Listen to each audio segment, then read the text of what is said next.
Waqf by user, Waqf by user वो संपत्तियां इसके अधीन आती हैं जो लंबे समय से धार्मिक कामों में लाई गई हों। ये संपत्तियां चाहे 2 साल पुरानी हो, ये संपत्तियां चाहे 50 साल पुरानी हो, चाहे ये संपत्तियां 100 साल पुरानी हो, ये वक्फ बाय यूज़र के अधीन आती हैं। ऐसे में इनके ना ही कोई दस्तावेज है और ना ही इन पर कोई मालिकाना हक जताता है। तो ऐसे में यह वक्फ बोर्ड इन ज़मीनों को अपने अंडर ले लेता है, यानी कि ये वक्फ बोर्ड की ज़मीनें हो जाती हैं। लेकिन यहाँ पर विरोध है केंद्र सरकार का कि वक्फ बाय यूज़र को हटाया जाए, वक्फ बाय डीड को हटाया जाए। इसे हटाने का मतलब है कि सभी जो पिछड़े वर्ग भी हैं मुस्लिम समुदाय में, उनको भी स्वतंत्रता की आज़ादी मिलेगी। लेकिन मुस्लिम पक्ष कहता है कि इसमें किसी भी मौलिक अधिकारों का हनन हो नहीं रहा है, सब अपनी स्वतंत्रता से ज़मीनों को दान कर रहे हैं। वक्फ बाय यूज़र के अंदर 4 लाख एकड़ की ज़मीनें आती हैं, 9 लाख एकड़ ज़मीनें कुल मिलाकर हैं। यहाँ रेल मंत्रालय, रक्षा मंत्रालय के अलावा ये ज़मीनें यहाँ पर आती हैं वक्फ बोर्ड के अधीन, जो सबसे ज़्यादा तीसरी संपत्ति वाला बोर्ड माना जाता है।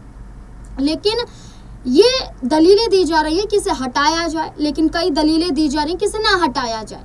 सुप्रीम कोर्ट में लगातार सुनवाई चल रही है। सुनवाई के दौरान ये भी कहा जा रहा है कि तुषार मेहता कहते हैं कि सभी ज़मीनों पर सरकार ऐसे कब्जा नहीं कर सकती है, जांच होगी और जांच के तहत ही फैसला किया जाएगा। इस जांच में वरिष्ठ अधिकारी जैसे राज्य के कलेक्टर भी शामिल हो सकते हैं, उसके ऊपर के अधिकारी भी शामिल हो सकते हैं। इसके अलावा ट्रिब्यूनल के तहत और अपील प्रक्रिया के तहत ये यहाँ पर संपत्तियों पर फैसला हो सकता है, ये यहाँ पर कहा गया है। और ये तुषार मेहता की तरफ से कहा गया है कि इस बिल को, इस कानून को ऐसे ही नहीं लाया गया है। इसमें 96 बार संसदीय संयुक्त समिति की बैठक हुई है। इसमें अलग अलग राज्यों से लगभग 97 लाख लोगों के सुझाव मांगे जा चुके हैं। इसमें कई मुस्लिम चेहरों ने आपत्ति जताई है कि उनकी संपत्ति को अल्लाह की देन मानकर वक्फ बोर्ड को दान कर दी गई, जबकि उनकी खुद की निजी संपत्ति थी। ऐसे यहाँ पर ये पूरा मामला उठ रहा है। सुप्रीम कोर्ट में इसमें लगातार बहस चल रही है।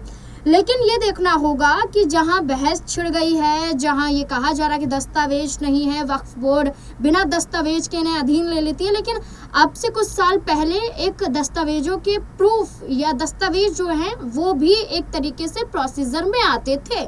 लेकिन जो लंबे समय से जो संपत्तियां हैं, ज़मीनें हैं, उनको लेकर लगातार विरोध दर्ज किया जा रहा है केंद्र सरकार की तरफ से। अब देखना होगा कि सुप्रीम कोर्ट की तरफ से 2 जजों की बेंच क्या फैसला सुनाती है। जस्टिस ऑगस्टिन जॉर्ज मसीह और CJI BR गवई के नेतृत्व में जो सुनवाई है, देखना होगा फैसला निकलकर क्या सामने आता है।